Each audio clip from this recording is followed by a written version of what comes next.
Akiwa ametoka katika chumba cha upandikizaji, moyo wa Thwaibat ulikuwa ukidunda kwa furaha isiyoelezeka. Alishika tumbo lake kwa upole, akihisi kama tayari kuna uhai mdogo umeanza kuchipua ndani yake.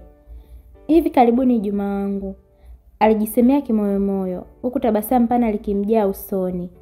Tutakuwa wazazi. Shauku ya kumuona Juma na kumshirikisha habari njema ilikuwa inamteketeza. Alitamani angekuwa naye hapo. Lakini alijua alikuwa kazini akihangaika kama kawaida. Akimwazia Juma, alikumbuka miaka yao miwili ya kujaribu kupata mtoto. Ilikuwa kama safari yenye changamoto na wakati mwingine kukata tamaa kabisa. Lakini upendo wao kwa kila mmoja uliwafanya wasikate tamaa. Na sasa kwa msaada wa Daktari Morin na sayansi walikuwa wamefika hatua hii. Alikuwa na imani kubwa kuwa safari hii itafanikiwa. Aliingia kwenye gari lake dogo, aliliwasha na kuelekea zake nyumbani. Njiani alijifikiria jinsi atakavyomshangaza Juma. Labda angepika chakula chake anachokipenda sana, kisha baada ya kula angempa habari taratibu. Alitaka kuona furaha usoni mwa mpenzi wake. Furaha ambayo aliamini ingekuwa kubwa kuliko kitu chochote walichowahi kushirikishana. Wakati huo ndani ya hospitali, ofisi ya Daktari Morin ilikuwa imetawaliwa na hali ya wasiwasi na kujuta. Alikuwa amekaa kwenye kiti chake akishikilia faili la Thwaibat mikononi mwake, huku uso wake ukiwa umejaa hofu. Alikuwa amegundua kosa lake baya. Wakati wa upandikizaji, kwa bahati mbaya, alikuwa amempandikiza Thwaibat mbegu za mtu mwingine na si za Juma. Alikumbuka vizuri jinsi alivyokuwa amechanganyikiwa kwa muda mfupi kutokana na simu iliyokuwa imeingia ghafla. Na inawezekana ndio ilisababisha mchanganyiko huo. Moyo wake ulikuwa ukidunda kwa nguvu. Alijua athari za kosa hili zingeweza kuwa kubwa. Alichukua simu yake haraka na kumpigia Thwaibat. Simu iliita kwa muda na hatimaye Thwaibat akapokea. "Halo daktari." Sauti ya Thwaibat ilisikika kwa furaha. "Nimefika salama. Nitakuwa makini na nitafuata maelekezo yako yote." Kabla Daktari Morin hajamaliza hata kuanza kuongea, simu ya Thwaibat ilikatika ghafla. "Lo, betri imeisha chaji." Thwaibat alijisemea huku akiweka simu mfukoni. Alikuwa na haraka ya kumuona Juma, kiasi kwamba hakujali sana kuhusu simu iliyokatika. Daktari Morin alijaribu kumpigia tena, lakini simu ya Thwaibat haikuwa hewani. Alijikuta akishika kichwa kwa mikono miwili, akijuta kwa uzembe wake. "Kosa la leo, sijui nielezee vipi." Aliguna huku akihisi jambo baridi likimtoka. Alijua alihitaji kumweleza Thwaibat haraka iwezekanavyo. Alichukua simu yake tena na kurekodi ujumbe wa sauti. "Thwaibat, tafadhali sana, pindi unapopata ujumbe huu, njoo tena hospitalini haraka iwezekanavyo. Kuna jambo kubwa limetokea. Mbegu ambazo nimekufanyia upandikizaji si mbegu za Juma, ni za mtu mwingine. Tafadhali sana, wasiliana nami mara moja utakapopata huu ujumbe." Alituma ujumbe huo kwa hofu kubwa, akijua kuwa ujumbe huo ungebadilisha maisha ya Thwaibat milele. Swai aliwasili nyumbani akiwa amejawa na furaha. Alifungua mlango kwa uangalifu akitaka kumshangaza Juma. Alitupia koti lake la kazi pembeni ya sofa na kuweka simu yake kwenye chaji. Alikuwa na haraka ya kuingia chumbani ambako aliamini angemkuta mpenzi wake akipumzika baada ya siku ndefu kazini. Alifikiria jinsi atakavyomkumbatia na kumweleza habari njema. Akiwa anasogea kuelekea chumbani, alianza kusikia sauti za ajabu. Sauti za miguno ya mtu, lakini haikuwa miguno ya kawaida. Ilikuwa miguno iliyojaa ashki na raha. Alisimama kwa muda akishangaa nini kinaendelea. Labda Juma alikuwa anaangalia filamu, lakini sauti zilionekana kuwa halisi zaidi. Kwa hatua nzito na moyo unaodunda kwa wasiwasi, alifungua mlango wa chumba polepole. Kila alichokiona kilimfanya ashindwe kupumua. Dunia yake ilisimama ghafla. Juu ya kitanda chao, Juma alikuwa ameinama juu ya mwili wa mwanamke mwingine. Sio mwanamke mwingine, bali Bibiana, rafiki yake wa karibu sana. Yule ambaye Swai alimkaribisha nyumbani kwao mara nyingi. Yule ambaye alimchukulia kama dada. Mili yao ilikuwa imeunganishwa ikisukumana kwa nguvu, huku miguno ya raha ikiendelea kutoka midomoni mwao. Juma, hapo hapo. Bibiana aliguna kwa sauti ya kukata maini, mikono yake ikimkumbatia Juma kwa nguvu mgongoni. Bibiani wangu, wewe ni mtamu sana, Juma alijibu kwa sauti iliyokwaruza, akisukuma mwili wake ndani zaidi. Chumba kilijaa harufu ya jasho na ashki iliyovurugika. Macho ya Swai yalijaa machozi ghafla. Uchungu ulipanda kutoka tumboni hadi kooni, ukimfanya ashindwe kusema chochote kwa muda. Alisimama pale akiwa ameganda kama sanamu, akishuhudia uhaini mkubwa mbele ya macho yake. Kisha kitu ndani yake kilivunjika. Uchungu uligeuka kuwa hasira kali, hasira ambayo hakuwahi kuhisi maishani mwake. Alisukumwa na nguvu isiyoelezeka. Alivamia chumbani kwa hasira, akawashika wawili hao kwa nguvu, akiwavuta kwa nguvu kutoka kwenye kitanda. "Nyinyi wasaliti wawili!" Alipaza sauti yake, machozi yakimtoka kwa wingi, huku sauti yake ikitetemeka kwa hasira na maumivu. "Mimi nimekuwa nikijitoa kwa ajili yenu, alafu mnanilipa kwa usaliti huu." Juma na Bibiana walishtuka sana. Waligeuka haraka, nyuso zao zikiwa zimejaa hofu na aibu, walipomwona Swai amesimama mlangoni, akitetemeka kwa hasira na maumivu yasiyoelezeka. Hali ya utulivu na raha iliyokuwa imewazonga ilifutika ghafla, nafasi yake ikichukuliwa na hofu na hatia. Msikilizaji, simulizi hii inaenda kwa jina la Ajali ya Mimba. Ni ajali ambayo itaenda kukusisimua, kukuburudisha na kukupa funzo. Tafadhali sana, usiache kuungana nami kuanzia mwanzo mpaka mwisho wa simulizi hii, ukiwa na msimuliaji wako Smaia Mwendo na mtunzi wa simulizi hii pia. Tuendelee. Swai alisimama mlangoni, macho yake akiwa hayasemi uongo juu ya kile alichokuwa ameshuhudia. Akawatazama Bibiana na Juma kwa mshangao uliochanganyikiwa na kutoamini. "Hivi nyie wawili mna kichaa?" aliuliza kwa sauti iliyokuwa ikitetemeka, lakini ikibeba msisitizo wa kejeli. "Yaani Juma, umeamua kunisaliti na kutembea na rafiki yangu wa karibu hivi? Hata umefikiria nini?" Juma akiwa bado na sura ya mshtuko alijaribu kujitetea. "Sio wewe niliyekusaliti Swai, bali huwa namsaliti yeye nikiwa na wewe." Swai alishangaa. Maneno hayo yalimgonga kama jiwe. Akamtazama Bibiana akitafuta majibu kwenye macho yake. Bibiana alijiinua kutoka kitandani akijifunga taulo kiunoni. Alimsogelea Swai kwa urefu wake wote na kusema kwa sauti iliyojaa ujasiri usiofaa. "Ndiyo, huo ndio kweli Swai. Mimi na Juma tuna mahusiano tangu tukiwa sekondari. Ni wewe ndiye uliyeingilia mahusiano yetu." "Siwezi kuamini hili Bibiana." Swai alijibu kwa sauti iliyojaa huzuni na kutoamini. Alihisi kama dunia inamzunguka. Juma alimsogelea Bibiana na kumvuta karibu. Bila haya alimbusu kwa busu refu na mahaba mbele ya macho ya Swai. Busu lililojaa dharau na ushindi. "Juma, kwani umechanganyikiwa au?" Swai aliuliza, machozi yakiwa yameanza kumtoka. "Mimi ni mwanamke wako, na siku zote umeishi na mimi kama mke wako. Unawezaje kunifanyia hivi Juma?" Juma alimkazia macho. "Ilibidi niishi na wewe kwa sababu wewe ni mama huruma sana. Kipindi nakutana na wewe sikuwa na kazi, nilikuwa na maisha magumu sana. Zaidi tu nilikuwa na nyumba niliyoachiwa na wazazi wangu. Sasa kwa nini nisikutegemee wewe kupata pesa na maisha mazuri?" "Umechanganyikiwa wewe," Swai alisema kwa hasira iliyokuwa ikipanda. "Ya wawili ni mbwa." Bibiana alicheka kwa dharau. "Wewe ndio mjinga sana Swai. Unadhani mjini kupata mwanaume mtanashati kama Juma ni rahisi? Katafute wako." Swai alijikusanya akijaribu kujifuta machozi.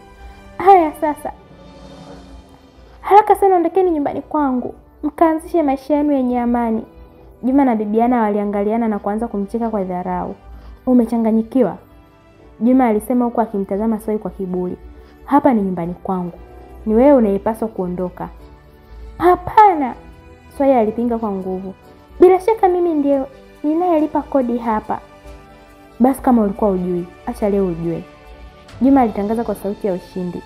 "Mimi ndiye mwenye nyumba." Mshtuko ulimvaa Swai kama vazi zito. Alihisi kuchanganyikiwa kupita kiasi. Akawatazama hao wawili, akili yake ikiwa imeganda. Hakukuwa na maneno, hakukuwa na majibu. Uchungu ulimzidi nguvu. Kwa hasira iliyochanganyika na huzuni isiyoelezeka, aligeuka na kukimbia. Machozi yalimtoka kwa wingi, yakifanya kila kitu kionekane kizunguzungu. Alipita sebuleni kwa haraka, akachukua mkoba wake na simu yake iliyokuwa inachaji. Alitoka nje ya chumba akihitaji kwenda sehemu yoyote ile ambayo ingeweza kumsaidia kujisikia vizuri hata kidogo. Ndani ya nyumba, Juma na Bibiana walibaki wamesimama, wakicheka kwa nguvu, wakishangilia ushindi wao wa muda mfupi. Swai aliendesha gari bila kujua anakwenda wapi. Alihitaji kuwa peke yake kutafakari yaliyokuwa yametokea. Baada ya muda alisimama pembeni ya barabara akifuta machozi yake. Alitoa simu yake kutoka kwenye mkoba na kuiwasha. Ujumbe mmoja ulikuwa unamsubiri. Ulikuwa kutoka kwa Daktari Morin.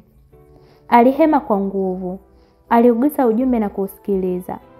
Sauti ya Daktari Morin ilikuwa na wasiwasi mwingi. Akiwa bado haamini yaliyokuwa yamemkuta kwa siku moja, simu yake iliita tena. Alikuwa ni Daktari Morin. "Thwaibati, tafadhali sana, njoo hospitalini haraka iwezekanavyo. Tunahitaji kuzungumza." Sauti ya Daktari Morin ilisikika kwa haraka. Swai alijibu kwa sauti iliyojaa ulegevu. "Sawa daktari, nakuja."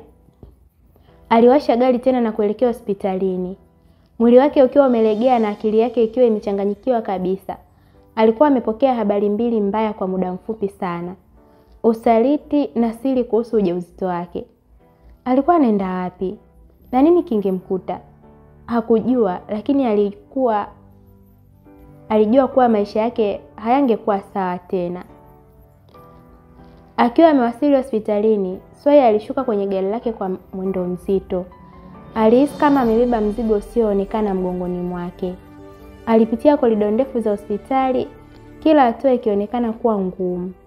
Alipofika kwenye ofisi ya Daktari Morin, alimkuta daktari akimsubiri kwa wasiwasi ulioonekana wazi usoni mwake. "Thwaibati, karibu. Asante kwa kufika haraka." Daktari Morin alisema kwa sauti ya upole, huku akimkaribisha ndani. Alifunga mlango kwa uangalifu na kumwelekeza Swai kwenye kiti. Swai alikaa, akimkazia macho daktari, akisubiri kwa hofu habari nyingine ambayo ingeweza kuvunja moyo wake zaidi. "Samahani sana kwa kukusumbua tena, lakini ni muhimu sana tuzungumze." Daktari Morin alianza akionekana kuwa na wasiwasi jinsi ya kuendelea. Alivuta kiti na kukaa karibu na Swai. "Kama nilivyokuambia kwenye ujumbe wangu, kulikuwa na makosa wakati wa upandikizaji wako." Swai alimeza mate kwa shida. "Makosa gani daktari?" aliuliza kwa sauti iliyokuwa karibu kusikika, akihofia jibu. Daktari Morin alishusha pumzi ndefu. "Thwaibati, tulipokufanyia upandikizaji kwa bahati mbaya, tulitumia mbegu za mtu mwingine baada ya Juma." Maneno hayo yalimzonga Swai. Alihisi kizunguzungu tena. "Mtu mwingine? Nani na kwa nini?" aliuliza kwa mshangao na hofu. Daktari Morin alimtazama moja kwa moja machoni. "Mtu huyo ni Maulid Kitwe.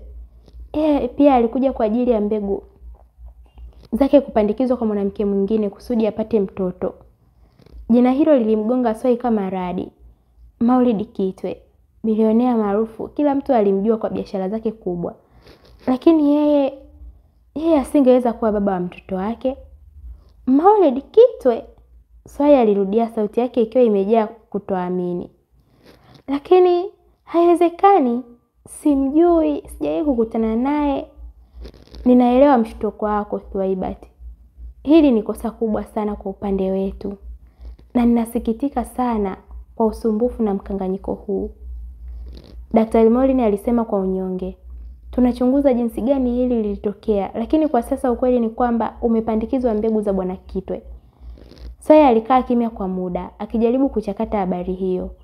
Akili yake ilikuwa imeganda kwanza usaliti, kisha hii.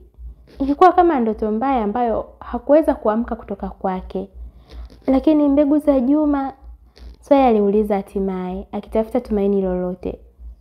"Mlizifanyaje?" Daktari Morin alionekana kusita. Alishusha pumzi na kumtazama Swai kwa huruma. "Thwaibati, kuna jambo lingine ambalo nilipaswa kukueleza tangu mwanzo, lakini nilikuwa nahofia jinsi utakavyopokea. Swea alihisi hofu ikimjaa moyoni. Niambie daktari, siwezi kuvumilia kutokujua. Baada ya vipimo vya awali vya Juma, tuligundua kuwa mbegu zake zilikuwa dhaifu sana. Kwa hali halisi ilikuwa vigumu sana kwake kumtia mimba mwanamke yeyote kwa njia ya kawaida. Daktari Morin alieleza kwa upole. Upandikizaji ulikuwa na nafasi ya pekee. Na hata hivyo ubora wa mbegu haukuwa mzuri sana. Na bahati mbaya kulikuwa na mbegu za Bwana Kitwe. Maneno hayo yalimdondosha Swai kama mtu aliyepigwa na kitu kizito kichwani. Kwa miaka 2 alikuwa ameamini kuwa wote wawili walikuwa na tatizo. Alikuwa amejilaumu na kuhuzunika kwa kutopata mtoto. Na sasa alikuwa anagundua kuwa tatizo lilikuwa kwa Juma pekee. Na zaidi ya yote, hata upandikizaji usingefanikiwa kwa mbegu zake dhaifu. Ina maana Juma hawezi kupata mtoto na wala asingeweza kunipa mimba? Swai aliuliza kwa sauti iliyojaa huzuni na kutoamini. Daktari Morin aligusa mkono wake kwa upole. Samahani sana Thwaibat. Ni ukweli mchungu lakini ni lazima ujue. Swai alihisi kama moyo wake unavunjika vipande vipande. Sio tu alikuwa amesalitiwa, lakini pia alikuwa amepoteza ndoto yake ya kuwa mama kwa njia ambayo hakuwahi kufikiria. Na sasa alikuwa amebeba mtoto wa mwanaume mgeni, bilionea ambaye hakumjua kabisa. Machozi yalianza kumtoka tena. Safari hii akiwa amechanganyika na huzuni, mshtuko na hisia ya kukata tamaa. Alishika tumbo lake tena, akihisi uwepo wa kiumbe ambaye baba yake alikuwa mgeni kabisa kwake. Sasa nifanye nini? Swai aliuliza kwa sauti ndogo iliyojaa kukata tamaa. Nini kitatokea sasa? Daktari Morin alimwangalia kwa huruma. Tuko hapa kukusaidia Thwaibat. Tunaweza kuzungumza na Bwana Kitwe. Labda tunaweza kupata suluhisho. Lakini Swai hakuwa anasikiliza tena. Akili yake ilikuwa imejaa mawazo mengi, usaliti, kutokuwa na uwezo wa kupata mtoto na Juma kwa miaka mingi, hadi kujilaumu. Na sasa ujauzito wa bahati mbaya na bilionea asiyemjua. Maisha yake yalikuwa yamegeuka kuwa vurugu kamili. Alihisi kupotea na kuchanganyikiwa kuliko wakati wowote maishani mwake. Swai alikaa kimya kwa muda mrefu, akifikiria kwa kina kuhusu hali aliyojikuta ndani yake. Mawazo yalimzonga kama mawimbi makali. Upande mmoja, alikuwa amesalitiwa na mtu aliyempenda na aliyedhani wangejenga maisha pamoja. Upande mwingine, alikuwa amebeba mtoto, si wa mwanaume huyo bali wa mgeni kabisa. Alimtazama Daktari Morin machoni na kwa sauti iliyojaa mchanganyiko na hofu na ujasiri akasema, "Niko tayari kuwasiliana na baba wa mtoto wangu." Daktari Morin alionekana kutulia kidogo. "Nashukuru kwa uamuzi wako huo, Thwaibat, lakini kuna jambo muhimu unapaswa kujua.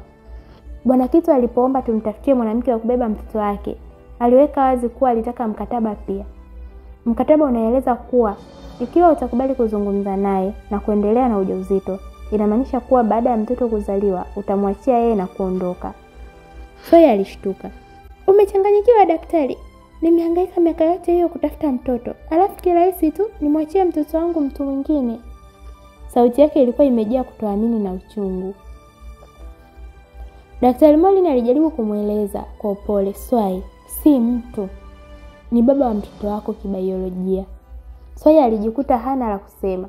Alipumua kwa nguvu akijaribu kutuliza msukosuko wa hisia zake. Alikuwa amezidiwa. Wakati huo wakiwa bado ofisini, walisikia minong'ono ya watu ikiongezeka nje ya mlango.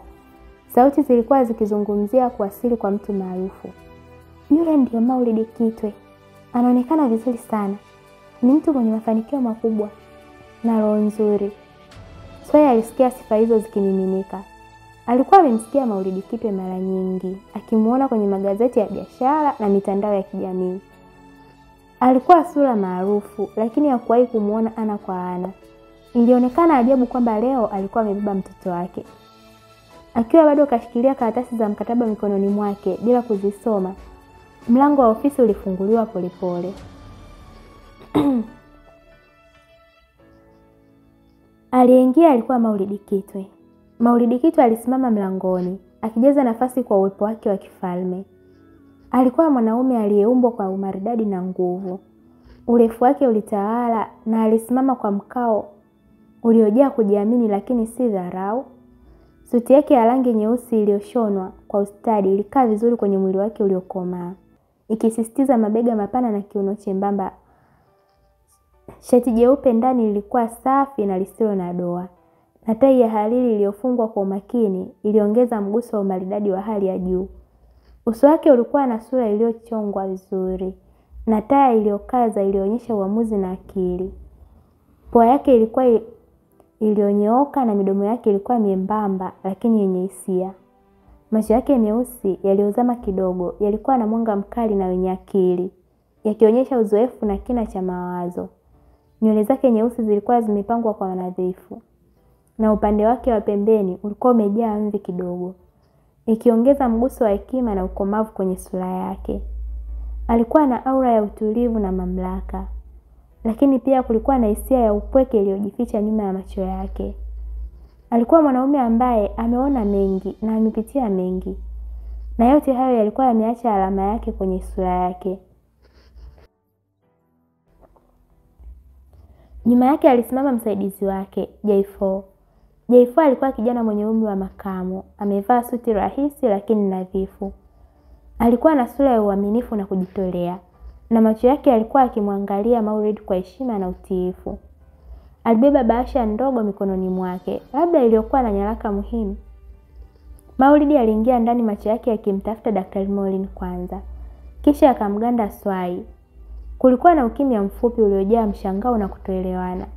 Hii ilikuwa mara ya kwanza kwao kukutana ana kwa ana, na mazingira hayakuwa ya kawaida. Swai alibaki amemtazama Maulid Kitwe, akijaribu kusoma kitu katika macho yake meusi yaliyokuwa yamejaa utulivu usioeleweka. Maulid alisogea kwa mwendo wa taratibu lakini wenye mamlaka na kukaa kwenye kiti kilichokuwa karibu naye bila hata kumtazama tena. Macho yake yalikuwa yametulia kwenye karatasi zilizokuwa mezani. "Umesoma mkataba?" aliuliza ghafla, sauti yake ikiwa baridi na isiyo na hisia, bila hata salamu. Swai alishtuka. Alijiuliza kama alikuwa amebeba mtoto wa kawaida au kajini tumboni mwake. Mwanaume gani huyu? Mbabe na mgumu kama jiwe, hata kusalimia hawezi. Alijibu kwa sauti isiyo na uhakika. "Ndio." "Basi vizuri." Maulid alisema bila kubadilisha mkao. "Weka saini yako hapo chini."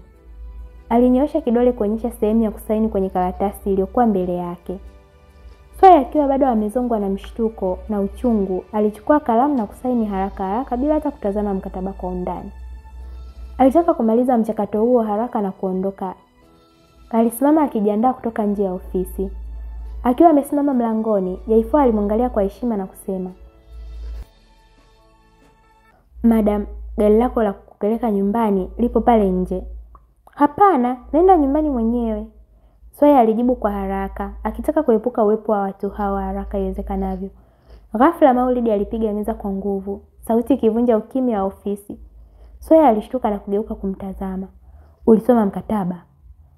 Maulid aliuliza kwa sauti iliyojaa hasira iliyodhibitiwa. Swai alitetemeka kidogo. "Sikusoma, lakini najua nikizaa inabidi niondoke nikuachie mtoto." Maulid alimtazama J4 na Daktari Morin, ambao walihisi uoga na kujibu haraka kwa pamoja. "Unatakiwa ukae nyumbani kwa Bwana Kitwe hadi ujifungue." Swai alihisi mshtuko mkubwa. Ina maana alitakiwa kukaa naye pia? Jambo hilo lilimpa mawazo mengi na hofu. Lakini kisha akakumbuka. Yeye na Juma hawakuwa na mahusiano mazuri tena, na ile nyumba haikuwa yake.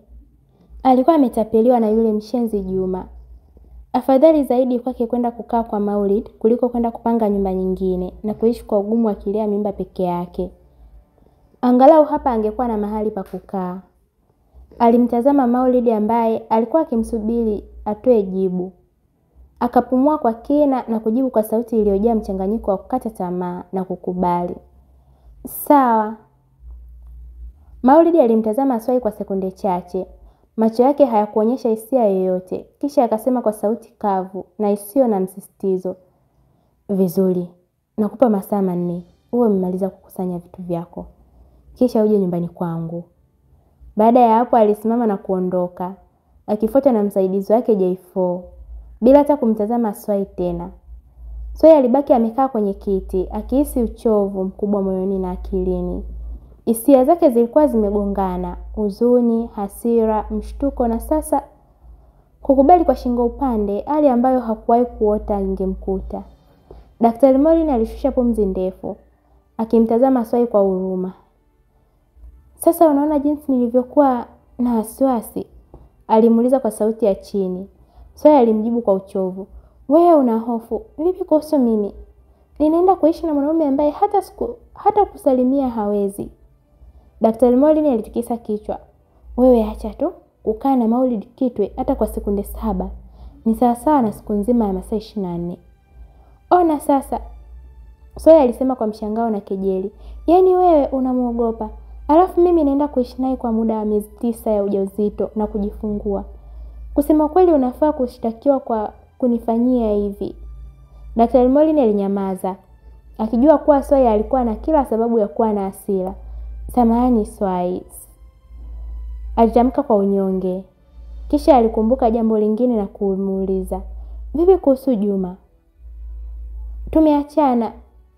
Swai alijibu kwa wepesi kana kwamba lilikuwa jambo dogo sana. Kivipi? Daktari Morin aliuliza kwa mshangao. Nimemfumania akifanya mapenzi na Bibiana, yule rafiki yangu wa karibu. Chanda na pete kabisa. Swai alifafanua kwa sauti isiyo na hisia. Daktari Morin alimuonea huruma sana. Wewe ni mdogo sana kupitia haya yote Swai. Pote ya pote. Swai alisema kwa uchungu. Bahati nzuri hata mimba yangu si yake, nafurahia hilo ujue. Kwa kweli, makosa yangu yamekuokoa kutokana na hilo jinamizi. Daktari Morin alikiri kwa unyonge. Swai alimwangalia kwa hasira. Umenitoa kwa jinamizi, umenipeleka kwa ibilisi. Hii si haki. Daktari Morin aliona ni bora kumkwepa. Swai, umebaki na masaa 3 na dakika kadhaa. Maulid anakufuata. Swai alishtuka. Alisimama ghafla. Daktari Morin, tafadhali, nahitaji siku 2 za kupumzika nyumbani. Ndio nitakuja kazini. Haina shida Swai. Pumzika kadri unavyohitaji.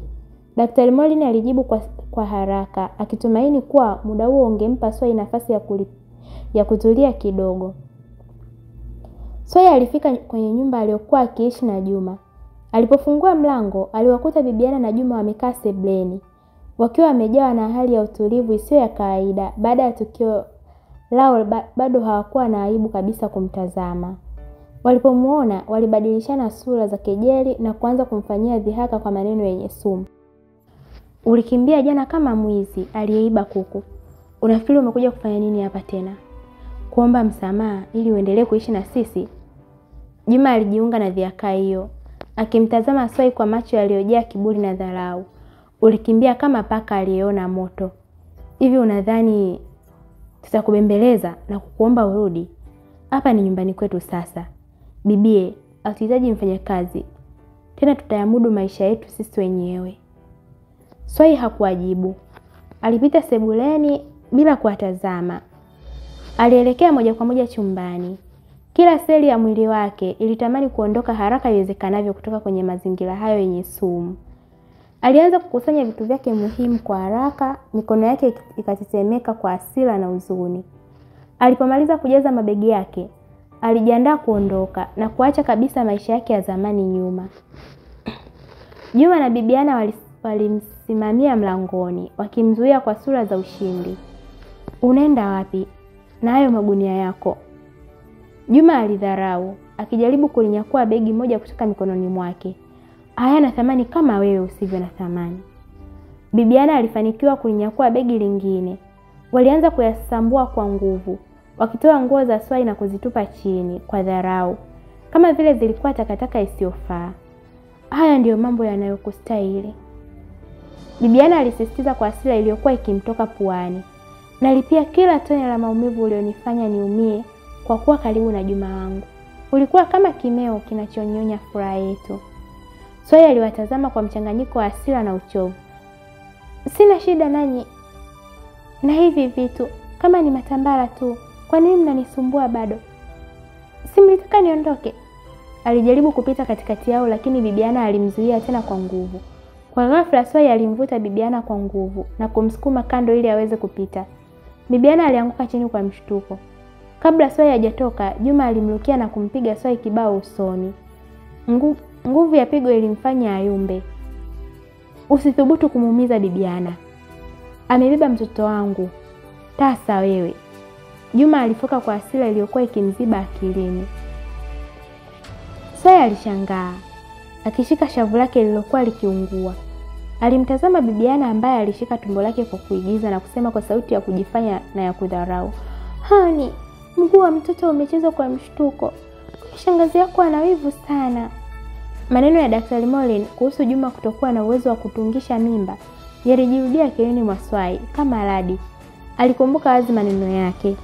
Thuwaibat, baada ya vipimo vya awali vya Juma, tuligundua kuwa mbegu zake zilikuwa dhaifu sana. Kwa hali halisi ilikuwa vigumu sana kwake kumtia mimba mwanamke yeyote kwa njia ya kawaida. Upandikizaji ulikuwa na nafasi ya pekee kwake. Na hata hivyo ubora wa mbegu haukuwa mzuri sana. Alishangaa kimoyomoyo kwa uchungu na dharau. Kweli Juma hana akili hata kidogo. Anahisi mimba ya Bibiana ni yake. Baada ya yote niliyopitia naye, ananidharau kwa kunitukana na kuniita tasa. Sasa tutaona kati yangu mimi na yeye nani ni tasa. Juma aliendelea kumwagia Swai maneno machafu, sumu ya chuki ikitoka kinywani mwake. Ulikuwa huna maana tangu mwanzo. Hata kunizalia hukuweza. Bibiana ni mwanamke kamili, ananipa furaha na sasa ananipa mtoto. Wewe ni tasa na huna faida. Swai alihisi kila neno likimchoma kama sindano. Uchungu wa usaliti ulikuwa mwingi, lakini dharau na matusi ya Juma yalikuwa yanazidi kuvunja moyo wake. Hata hivyo, hakutaka kuwapa hao wawili furaha ya kuona akiumia zaidi. Alijikusanya, akachukua mabegi yake yaliyokuwa yameharibiwa na kuondoka bila hata kuwatazama tena. Alitoka nje ya nyumba, akiacha nyuma maisha yake ya zamani yaliyokuwa yamejaa usaliti, uongo na dharau. Alikuwa anaelekea kwenye maisha mapya yaliyojaa utata na mwanaume asiyemjua, akiwa amebeba siri kubwa tumboni mwake. Akiwa ameacha nyuma kile kilichokuwa nyumba yake, Swai alijikuta akitembea barabarani, akielekea kwenye gari lake lililokuwa limeegeshwa mbali kidogo. Ghafla matone makubwa ya mvua yalianza kunyesha, yakimshika ghafla. Alikumbuka kwa huzuni kwamba alikuwa amesahau mwamvuli wake ndani ya nyumba, mahali ambapo sasa palionekana kama jehanamu. Alipofikiria kurudi nyuma kuuchukua, hofu ilimpanda ghafla. Picha za manyanyaso, dharau na maneno makali aliyofanyiwa na Juma na Bibiana zilimjia akilini, zikimfanya asimame kama ameganda. Hakutaka kurudi kwenye mazingira hayo hata kwa sekunde moja. Aliwaza kuendelea na safari yake mwenyewe, akijaribu kufika mahali alipoambiwa angefuatwa na gari la Maulid. Lakini kabla hajanyanyua mguu kuendelea na hatua zake chache zilizobaki, alihisi nguvu zikimuisha ghafla. Miguu yake ilikuwa ikitetemeka kwa uchovu wa mwili na msongo wa mawazo uliokuwa umemlemea. Kila kitu kilianza kuzunguka na giza lilianza kumfanya asione vizuri. Ghafla alihisi akishindwa kusimama.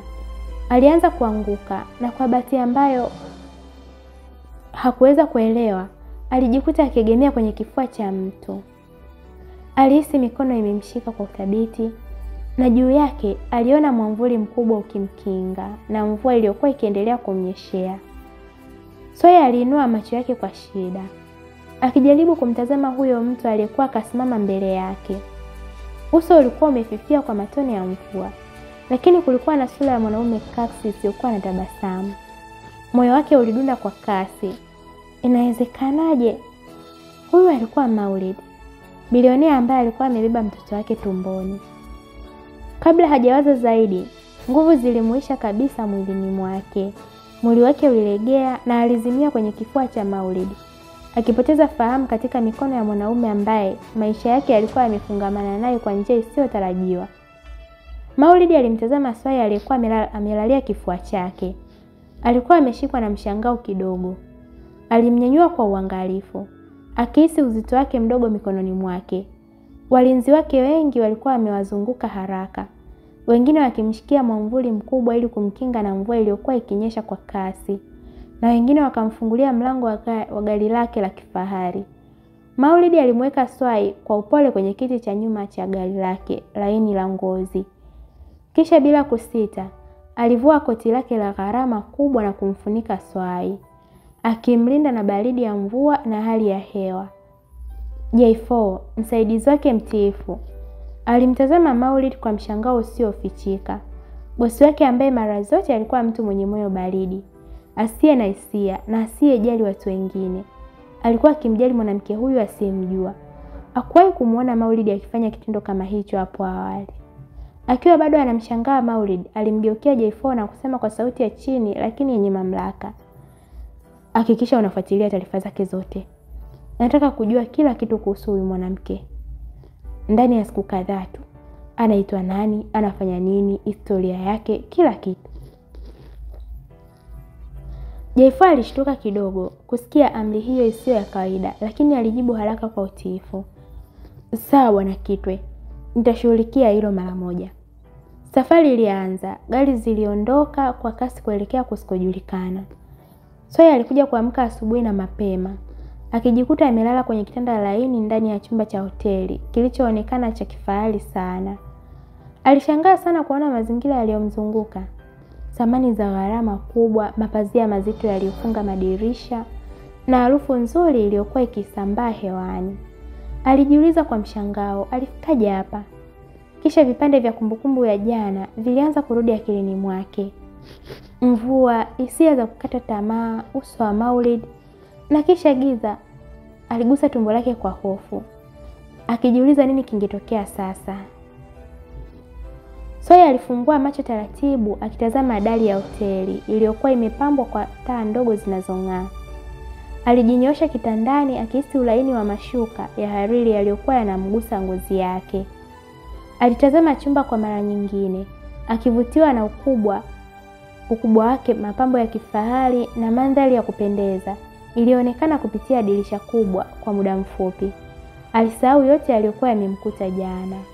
Alihisi kama ameingia kwenye ulimwengu mwingine, ulimwengu wa anasa na utulivu. Kwa furaha isiyoelezeka, aliruka kutoka kitandani na kuanza kuzunguka chumbani. Alikagua kila kona, akigusa vitu kwa udadisi. Alijiona kwenye kioo kikubwa na kujicheka mwenyewe kwa jinsi alivyokuwa akirukaruka kama mtoto. "Acha nisahau kila kitu," alijisemea kwa nguvu, akijaza na matumaini mapya. "Kwa sasa nitafurahia tu nafasi hii." Akiwa bado anarukaruka kwa furaha, mlango wa chumba ulifunguliwa taratibu na Maulid Kitwe aliingia ndani. Uso wake ulikuwa baridi na hakuonyesha hisia yoyote. Alimtazama Swai kwa sekunde chache, kisha akasema kwa sauti ya chini lakini yenye ukali, "Kama huna mpango wa kupata mtoto, basi ni bora ujitulize. Ninakuhitaji uwe salama na mtulivu kwa ajili yake." Maneno ya Maulid yalimkuta Swai ghafla, yakimrudisha kwenye uhalisia. Alielewa mara moja maana yake. Alikuwa akimkataza kujirusharusha kwa kuwa alihofia usalama wa mtoto aliyekuwa tumboni mwake. Furaha yake ilififia ghafla, nafasi yake ikichukuliwa na hofu. Alisimama tuli akimwangalia Maulid kwa wasiwasi. Maulid alimtazama kwa muda, kisha akasema, "Nahisi ukusoma mkataba jana. Sasa ni nafasi yako kufanya hivyo." Alinyosha mkono na kuchukua bahasha iliyokuwa kwenye meza ndogo, kisha akampa Swai. Swai alimtazama bila kusema chochote. Alichukua mkataba kutoka mikononi mwake, akihisi uzito wa karatasi mikononi mwake. Alianza kusoma kwa sauti ya chini, huku akishangaa kila alipopitia kifungu kipya. Kifungu cha kwanza, mbeba mimba atakaa katika nyumba ya Bwana Maulid Kitwe kwa muda wote wa ujauzito wake bila kukosa. Alishangaa, bila kukosa? Kifungu cha pili, mbeba mimba atafuata kila ratiba atakayoamriwa na Bwana Maulid Kitwe bila kupinga. Swai alikunja uso. Kifungu cha tatu, hakutakuwa na ukaribu wa kimwili kati ya mbeba mimba na Bwana Maulid Kitwe, isipokuwa kwa sababu za msingi zinazohusu ustawi wa ujauzito. Alipumua kwa nguvu. Sababu gani hizo za msingi? Kifungu cha 4, kumlinda na kumtunza mtoto aliye tumboni ni wajibu wa pande zote mbili. Alisoma kwa sauti ya kawaida. Hili linaeleweka. Kifungu cha 5, mbeba mimba atajifanya kuwa mpenzi wa Bwana Maulid Kitwe mbele ya watu wote na hata kataa miguso au mabusu ya ghafla yanapotokea mbele ya umati. Macho yake yalitumbuka. Kujifanya mpenzi, miguso na mabusu ya ghafla, hapana hapana. Maulidi alimtazama usoni. Sawyer akaendelea kusoma. Kifungu cha 6. Mbeba mimba haruhusiwi kufanya kazi ya aina yoyote ile kwa sababu muda wote wa ujauzito wake zaidi ya kutunza afya yake na mimba yake tu. Aliguna, siwezi kufanya kazi kwa nini? Kifungu cha 7. Hakutakuwa na mahusiano ya aina yoyote ya kimapenzi au ya kihisia kati ya mbeba mimba na baba wa mtoto. Alisoma kwa mshangao. Kifungu cha 8. Ni marufuku kwa mbeba mimba kufikiria au kuwaza kuwa mtoto anamhusu baada ya kuzaliwa. Alisimama ghafla, mkataba ukiwa mikononi mwake ukitetemeka. Marufuku hata kuwaza. Sawyer alimtazama Maulid kwa hasira na kutoamini.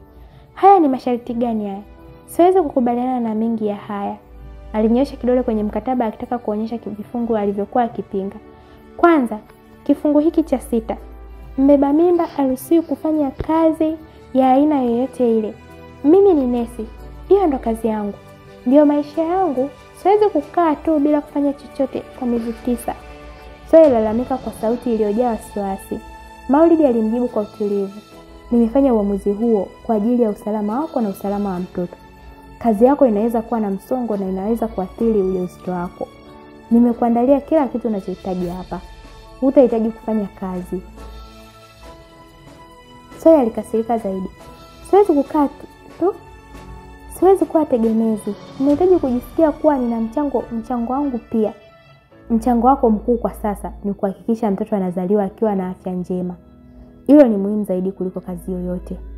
Maulid alisisitiza kwa sauti isiyo na mjadala. Sawyer alijaribu kupinga tena, lakini Maulid alimkatisha. Hakuna lakini. Hilo ni la mwisho. Sawyer alishusha pumzi kwa hasira na kuangazia kifungu kingine. Na hiki kifungu cha 5, mbeba mimba atajifanya kuwa mpenzi wa bwana Maulid kichwa mbele ya watu wote. Na hata kataa miguso au mabusu ya ghafla yanapotokea mbele ya umati. Hii ni ujinga. Mimi ni mpenzi wako kwani? Na sitaki kujifanya kuwa hivyo, hata kwa sababu za msingi. Maulid alimtazama kwa umakini. Hii ni muhimu kwa ajili ya kulinda siri ya mpango huu. Watu wasijue hali halisi. Itatulinda wote wawili na mtoto dhidi ya uvumi na maswali mengi. Miguso na mabusu vitakuwa vya ghafla na visivyo na uhusiano wowote wa kimapenzi. Ni kwa ajili ya kuigiza tu. Siwezi kumruhusu mwanaume nisiyempenda aniguse au kunibusu. Sawyer alipinga vikali, akihisi mwili wake wote ukikataa wazo hilo. Ni kwa ajili ya mtoto wako pia. Tukifanya watu waamini kuwa tuna uhusiano, itakuwa rahisi zaidi kuelezea ujauzito wako na itamlinda mtoto dhidi ya unyanyapaa.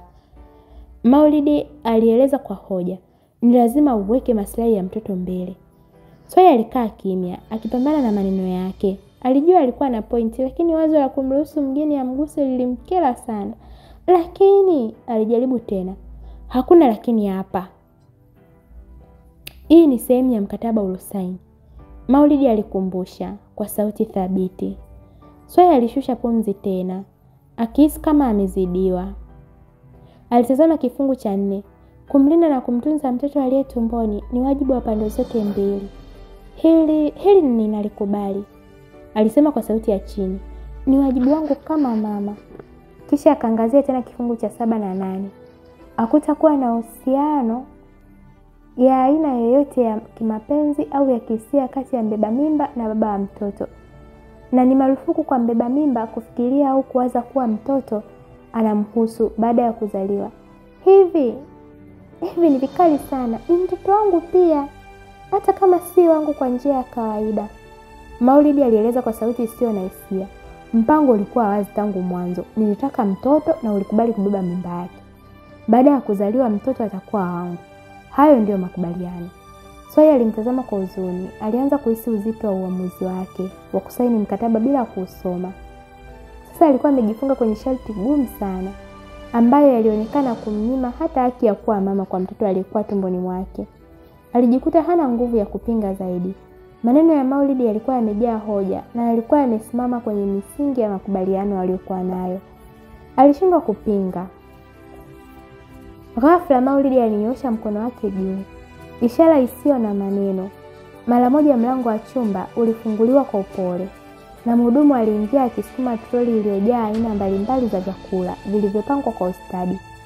Harufu nzuri ya chakula ilisambaa hewani, ikichanganyika na harufu ya kahawa iliyokuwa ikitoka kwenye mtungi mdogo. Kulikuwa na kila aina ya matunda yaliyokatwa kwa umaridadi, kuanzia machungwa yenye rangi ya jua hadi mananasi yaliyong'aa na zabibu zilizopangwa kwa kuvutia. Kulikuwa na bakuli la mtindi mnene lililonyunyiziwa granola na asali, mayai yaliyokaangwa kwa ustadi yakiwa yameandaliwa kwa namna tofauti, sausage zilizokaangwa kwa rangi ya kahawia na vipande vya bacon vilivyokauka vizuri. Mkate uliookwa hivi karibuni ulikuwa umewekwa kwenye kikapu, ukiwa na rangi ya dhahabu na harufu iliyokuwa inamfanya mtu atamani kuula mara moja. Juisi freshi za matunda zilikuwa zimejazwa kwenye glasi ndefu, zikiwa na rangi zinazovutia. Soya alipopiga jicho kwenye vyakula hivyo, tumbo lake liliunguruma kwa njaa.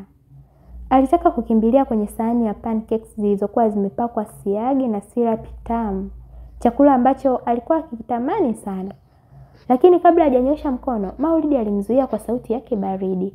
"Hapana," alisema kwa uthabiti, akimzuia kwa macho yake. "Hivyo sio vizuri kwa sasa." Kisha akaanza kumchagulia kwa umakini kutoka kwenye vyakula vilivyokuwa mezani. "Utakula haya matunda, mtindi na granola, na mayai haya ya kuchemsha. Usiguse sausage au bacon." Alionyesha kwa kidole vyakula alivyokuwa akimruhusu wale. Soya alihisi kubweka ghafla. Alitaka kula kile ambacho alikuwa akitamani, lakini alijua hakuwa na namna ya kupinga amri ya Maulid. Alikaa chini kwa unyonge na kuanza kula matunda na mtindi, akijaribu kufurahia ladha lakini akishindwa kuondoa hisia ya kukatazwa. Maulid alisimama karibu, akimwangalia Swai kwa makini huku akila. Alikuwa kama mlinzi asiyeonekana, akihakikisha Swai anakula kile ambacho aliamini kilikuwa bora kwa mtoto. Swai alijaribu kula kwa haraka ili amalize na aache peke yake, lakini Maulid alikuwa akimsimamia kila hatua. "Kula polepole," Maulid alimuonya. "Unahitaji kutafuna vizuri kwa ajili ya mtoto." Swai alihisi hasira ikipanda ndani yake. Alikuwa akila kwa ajili ya mtoto, lakini alihisi kama mtoto alikuwa kikwazo kwa uhuru wake mdogo uliokuwa umesalia. Alijaribu kumaliza chakula chake, lakini Maulid alisisitiza ale zaidi. "Hakijaisha, unahitaji kula zaidi. Si kwa ajili yako, bali kwa ajili ya mtoto," alisema kwa sauti isiyo na mjadala. Swai alishindwa kuendelea. Alihisi tumbo lake limejaa, lakini zaidi ya yote alikuwa amechoka na kusimamiwa kama mtoto mdogo. Aliweka chini kijiko chake kwa hasira iliyojificha. "Siwezi kula tena," alisema kwa sauti ya chini, akimwangalia Maulid kwa hasira. Maulid alimtazama kwa muda, kisha akasema, "Vizuri, lakini kumbuka, afya yako ni muhimu kwa mtoto." Alimaliza kusema hayo na kugeuka akionyesha kuwa chakula kilikuwa kimeisha. Kwa upande wake, Swai alibaki amekaa pale, akihisi kama amepoteza sehemu nyingine ya uhuru wake katika maisha haya mapya yasiyo ya kawaida. Msikilizaji, hii ni sehemu ya kwanza tu ya simulizi yetu inayokwenda kwa jina la Ajali ya Mimba. Unahisi nini kitaendelea? Na kusihi tu usiache kuwa nami katika chaneli hii. Hakikisha umesubscribe na umebonyeza alama ya kengele ili uwe wa kwanza kupata mwendelezo utakapotoka. Mwendelezo ni kila siku muda kama huu.